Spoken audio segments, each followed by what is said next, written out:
दशा बदल जाए पर दिशा ना बदले, उम्र बीत जाए पर संकल्प ना बदले।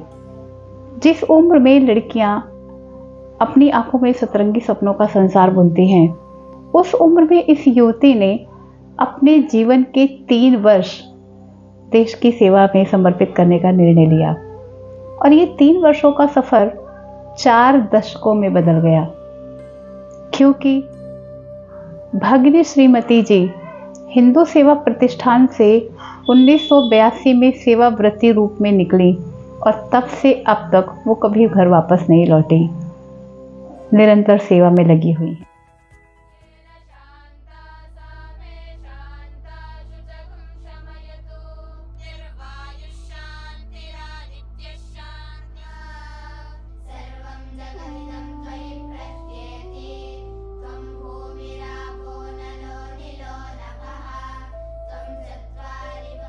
वेद मंत्रों की ध्वनि से गुंजायमान सुबह जब सूर्य की पहली किरण धरती पर पड़ती है तो केवल वसुंधरा ही नहीं, संपूर्ण सृष्टि की आत्मा तृप्त हो जाती है।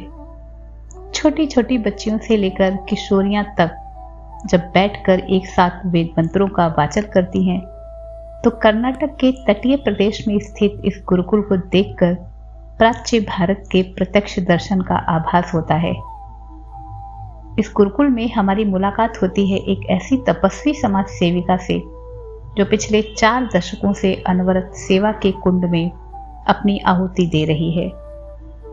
अपने जीवन के 3 वर्ष सेवाव्रती के रूप में राष्ट्र कार्य के लिए दूंगी, ये संकल्प लेकर हिंदू सेवा प्रतिष्ठान बेंगलुरु से निकली एक 16 वर्षीय तरुणी आज अपनी सेवा यात्रा के 43 वर्ष पूर्ण कर चुकी है।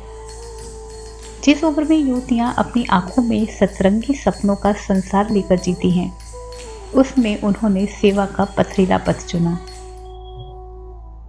यशस्वी प्रचारक स्वर्गीय अजीत कुमार जी द्वारा स्थापित हिंदू सेवा प्रतिष्ठान बेंगलुरु में 42 दिवसीय प्रशिक्षण शिविर में भाग लेने के बाद 1982 में श्रीमती जी सेवाव्रती के रूप में बेंगलुरु आईं और फिर कभी वापस नहीं लौटी।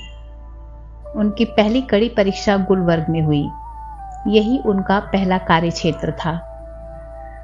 मौसम और खान पान की भिन्नता तो एक चुनौती थी ही, पर समाज भी एक युवती को इस रूप में स्वीकार करने के लिए तैयार नहीं था। अलग अलग तरह की प्रवंचनाओं को झेलते हुए भी वे अशिक्षा के अंधकार में ज्ञान का दीपक लेकर चलती रहीं।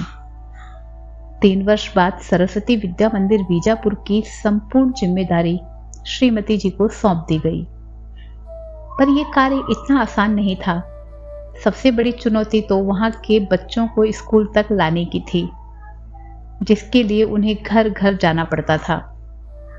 इस क्रम में कई बार उन्हें अपमान भी सहना पड़ा, पर कभी उन्होंने हिम्मत नहीं हारी।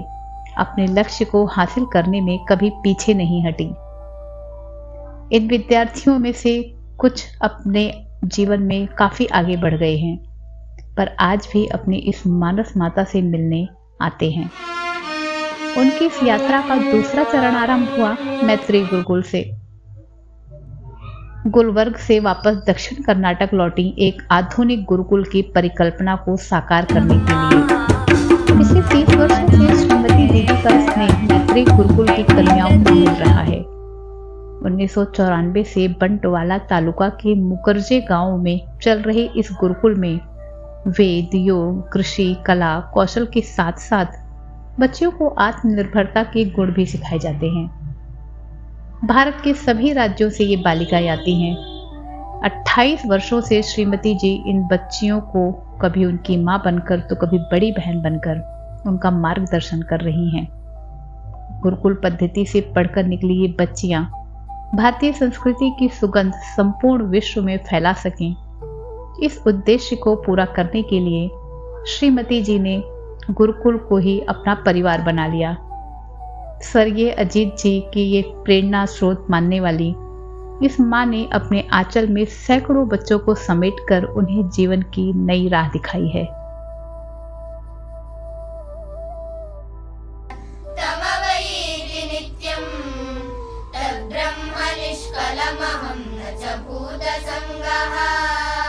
सर्वं जगदिदं